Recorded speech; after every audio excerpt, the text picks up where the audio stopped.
Donc je vais vous parler ce matin, ou ce midi maintenant, du nouveau centre de recherche interuniversitaire que nous avons fondé à l'automne dernier, qui regroupe 33 chercheurs à la pointe de la recherche sur la culture numérique, provenant d'horizons disciplinaires variés, mais partageant une expérience à la fois théorique et pratique.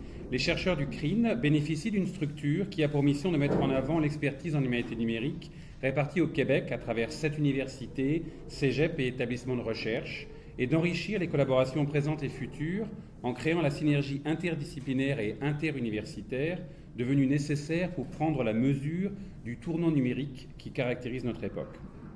Notre centre bénéficie d'une collaboration étroite avec la plateforme Érudit, hébergée par l'Université de Montréal, qui rassemble en un seul point près de 150 éditeurs canadiens universitaires et culturels, y compris les plus prestigieuses presses universitaires de langue française. Le lien d'Érudit avec le CRIN permet de stimuler les collaborations en augmentant les interactions avec les chercheurs et en facilitant le travail technologique nécessaire à ces collaborations. Nous avons un financement intégré dédié pour un personnel de programmation qui œuvre à la traduction des besoins analytiques des chercheurs en fonction des technologies disponibles, en plus de mieux leur faire connaître la plateforme et de valoriser son exploitation à des fins de recherche. De la question des identités numériques au profilage, jusqu'à la question des droits d'auteur et des modèles économiques, en passant par la question du choix et de la sélection de l'information sur le web, il devient de plus en plus urgent de fournir à la communauté scientifique et à la société en général les outils conceptuels et des exemples concrets de la nouvelle génération d'éditions scientifiques pour orienter les pratiques quotidiennes. Notre programmation scientifique a donc été construite autour de 2 axes, comportant chacun 2 thèmes et d'un observatoire du numérique dans un axe transversal. Cette structure même du centre répond donc à la thématique de ma présentation sur le rapport souvent complexe entre théorie et pratique dans les humanités numériques. De la même façon, avec les changements de support, de modalités de publication, des mécanismes de visibilité et d'accessibilité à l'information et de circulation des contenus, c'est l'ensemble de notre rapport au savoir qui se trouve remis en question ces jours-ci. Il est tout aussi nécessaire de mettre en place une recherche qui puisse structurer le développement d'une théorie et d'une pensée numérique, mais aussi l'implémentation de nouveaux outils de recherche, d'édition, de diffusion, de codage et de forage, le fameux data mining en anglais, et curation, et encore de visualisation, de représentation des données, qu'elles soient textuelles, sonores ou visuelles. Notre centre offre donc une structure de réflexion à 2 niveaux pour les chercheurs. D'un point de vue théorique, il paraît important de prendre en compte de façon concertée la question plus générale du statut social, épistémologique, esthétique et politique du numérique, car si le changement culturel engendré par les technologies numériques et les réseaux est indéniable, sa nature exacte demeure imprécise. Comment ce changement s'inscrit-il dans un processus culturel et historique plus large ? Penser la continuité et la discontinuité des caractéristiques du monde numérique dans le contexte de l'évolution de la culture occidentale et de l'histoire des communications humaines devient donc un enjeu de première importance et il convient d'établir des repères communs ou, tout pour le moins, de créer un carrefour des transmissions des connaissances les plus récentes pour tous les chercheurs qui tentent de produire une théorie du numérique.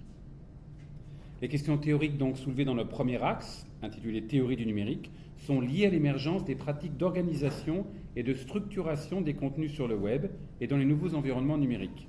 Ces pratiques sont à la source même de l'actuelle production et circulation du savoir. L'analyse des nouvelles formes d'éditorialisation doit aussi être la clé concrète pour implémenter les analyses théoriques de notre deuxième axe, les outils du savoir. Compte tenu de la primauté croissante de l'édition numérique et de l'expertise des chercheurs déjà impliqués dans cette thématique, et ça permettra d'interroger sur le statut des traces numériques et du rapport entre inscription numérique et nouvelles pratiques de production scientifique qui contribuent à innover tant au niveau des principes de production que de la transmission et de la pérennisation du savoir à l'ère du numérique. Réfléchir collectivement à l'impact du numérique dans la tâche éditoriale est donc fondamental pour prendre aujourd'hui des décisions éclairées et concertées quant aux modes de production, d'éditorialisation et de transmission du savoir qui constitueront la mémoire de demain. Il y a donc un effet circulatoire dans une dimension plus pratique et de comprendre ainsi les véritables enjeux éthiques, politiques et sociaux d'une pensée du numérique pour les humanités au sens large à partir de pratiques concrètes dans les humanités numériques. La synergie profonde entre théorie et pratique est donc un des traits distinctifs de notre regroupement. D'un point de vue plus méthodologique, il s'agit de faire interagir systématiquement la progression des 2 axes et leurs sous-thèmes pour éviter une dispersion méthodologique et conceptuelle. La recherche dans chaque axe permet donc de développer une écologie nouvelle de recherche numérique pour les humanités, y compris un corpus bibliographique, un répertoire des stratégies méthodologiques et la conception d'outils plus spécialisés. Un portail de recherche sera donc aussi constitué au sein de notre observatoire qui comprendra un glossaire intégré à une plateforme de référence bibliographique avec des guides méthodologiques et un code source. Ce portail contiendra aussi des interfaces de visualisation et une partie réseau social pour les chercheurs impliqués, de type podcast, page pour chercheurs et liens avec d'autres activités. La recherche donc menée au sein du centre s'articule autour de ces 2 axes que nous considérons nécessaires pour poser cette nouvelle pensée. Donc le premier axe que j'ai mentionné, théorie numérique, sous la direction d'Olivier Diens à McGill, regroupe des chercheurs qui développent une réflexion théorique sur les enjeux du numérique et sur les changements culturels déterminés par les technologies.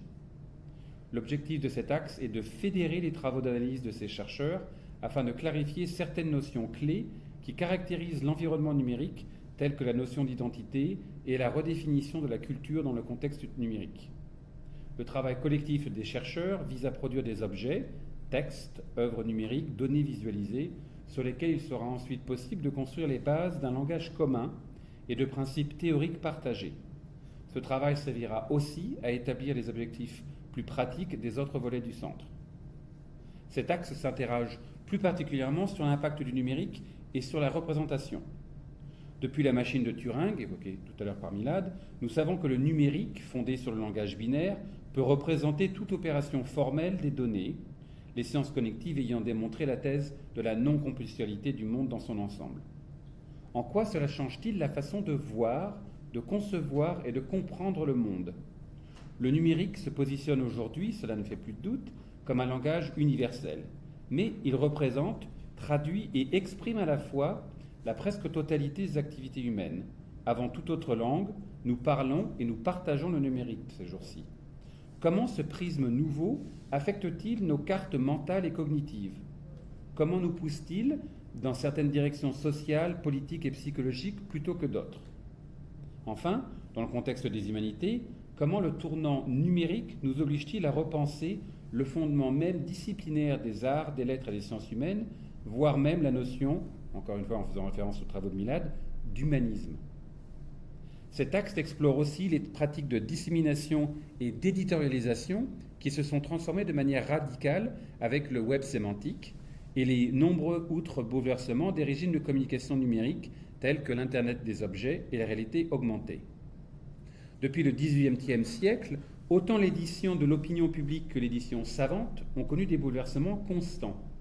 Le modèle social et économique de la presse, par exemple, en liaison avec le processus de constitution de l'opinion publique et l'organisation de la démocratie, se voit profondément révolutionné sans que l'on sache vers quel nouveau régime d'équilibre le numérique pourra s'orienter. Notre recherche-action sur l'éditorialisation s'inscrit donc dans ce contexte. Comment les humanismes de la Renaissance, comment les hommes de lettres des philosophes des Lumières, aux prises avec les changements amenés par le développement de l'imprimerie, nous sommes aujourd'hui responsables de la création de nouveaux modèles de production, de diffusion et de pérennisation du savoir qui seront probablement à la base de ce que sera la société de la culture de demain. Réfléchir aux formes d'éditorialisation des contenus est loin d'être un enjeu purement pratique. Cela demande en amont un travail théorique approfondi dans un premier axe de recherche qui sera constamment en contact avec notre deuxième, plus pratique, en aval. Ce deuxième axe, outil du savoir, sous la direction de Stéphane Sinclair, réunit plusieurs chercheurs actifs dans le développement et l'utilisation d'outils informatiques conçus pour la création, l'analyse et la visualisation du savoir dans les humanités. L'ambition principale des chercheurs dans cet axe est de renforcer et d'accompagner les transformations médiatiques en cours dans les recherches des sciences humaines, du texte imprimé toujours dominant, vers le support numérique en optimisant les bénéfices de son potentiel interactif et analytique. Le terrain actuel pour la recherche dans les humanités reste très inégal, c'est le moins qu'on puisse dire. Alors que nous sommes vite habitués à un accès immédiat à certains types de données grâce à des bases de données et aux moteurs de recherche conviviaux, hyper performants et d'apparence compréhensive, bien qu'il n'en soit rien, l'accès aux connaissances dans les humanités demeure irrégulier et encore relativement artisanal. Seule une faible proportion des publications savantes dans les humanités qui est numérisée et indexée, surtout par rapport aux sciences. Donc pour le peu de contenu qui est accessible, le mode d'opération est généralement limité à la recherche simple dans les métadonnées, de type auteur, titre, collection, ou, dans certains cas, par mots-clés dans le texte intégral. Les bases de données actuelles ne sont qu'aussi que pour la découverte de documents, pas pour leur analyse.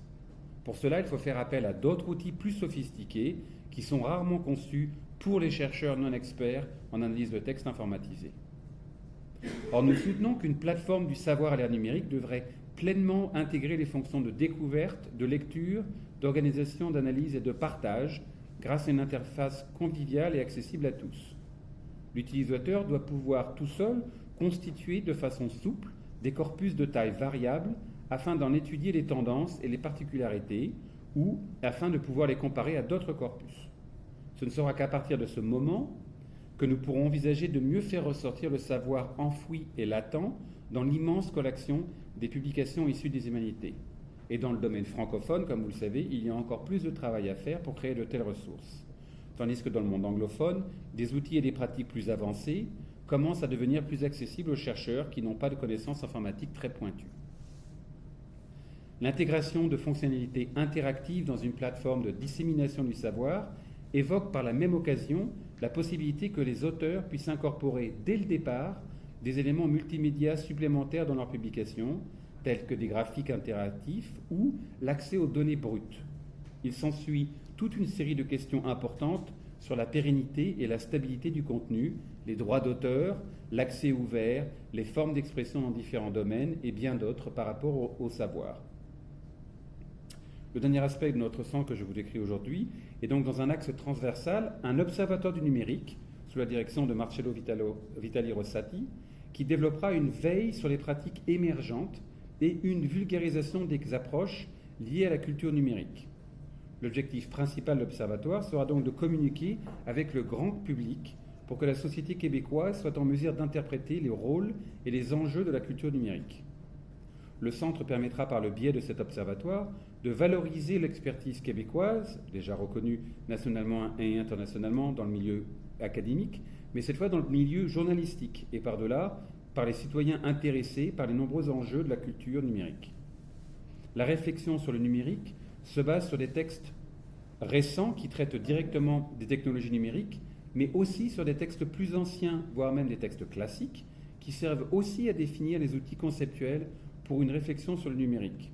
Autrement dit, il s'agit d'une perspective longitudinale qui cherche à mieux comprendre les continuités et discontinuités du passé, du contemporain et de l'avenir. Même si la production scientifique de ces dernières années sur les problématiques liées au numérique est très riche, aucun travail bibliographique complet n'a encore été proposé qui aille au-delà des cadres disciplinaires. Ce travail, nous pensons, devient nécessaire aujourd'hui et sera pris en charge par l'Observatoire avec l'aide des nombreux étudiants impliqués dans le centre. L'Observatoire aura aussi donc un double objectif et une double fonction, veille et communication. En ce qui concerne la veille, l'Observatoire produira d'abord le répertoire le plus exhaustif possible des activités francophones dans le domaine du numérique. Les dernières cartes des humanités numériques sont loin d'être objectives et adoptent généralement un point de vue anglo-centrique ou au moins très européen quand il s'agit de leur francophonie. Il est aujourd'hui indispensable d'élargir ce répertoire avec un dénombrement des activités francophones non européennes et évidemment en particulier québécoises. La veille sera axée en particulier sur les activités de recherche où nous proposerons un répertoire des centres et des groupes de recherche plus ou moins formels s'occupant du numérique sous différents aspects plus ou moins techniques. Les activités telles que séminaires et colloques seront aussi recensées et publiées sur la plateforme de l'Observatoire, ce qui pourra constituer en soi un outil précieux pour les chercheurs pour l'étude à venir du développement du champ dans le monde francophone. Un autre volet de la veille sera consacré aux appels à contribution pour colloques et publications, où on développera aussi sur les cours universitaires qui permettront d'étudier plus avant le développement de la culture numérique dans les différentes institutions québécoises. La deuxième fonction de l'Observatoire sera de faire un lien entre les activités de recherche, en particulier celles du Centre, mais aussi celles des autres chercheurs francophones et numériques au Québec, et la presse et les médias. On peut constater que la réflexion sur le numérique a beaucoup avancé dans ces dernières années au sein de la communauté savante, mais cela ne se reflète pas toujours dans le discours public qui reste souvent mal informé de ces recherches. Ce manque est probablement dû à une certaine difficulté pour les journalistes et les vulgarisateurs d'identifier les bons interlocuteurs capables de proposer des analyses au grand public en l'absence d'un cadre analytique autour du numérique. L'Observatoire se propose donc d'être un outil au service des médias pour améliorer les contacts entre les chercheurs et le grand public et pour approfondir le discours public sur le numérique.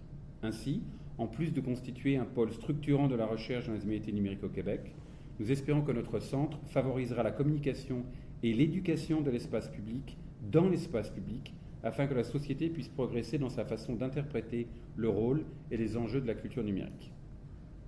Merci.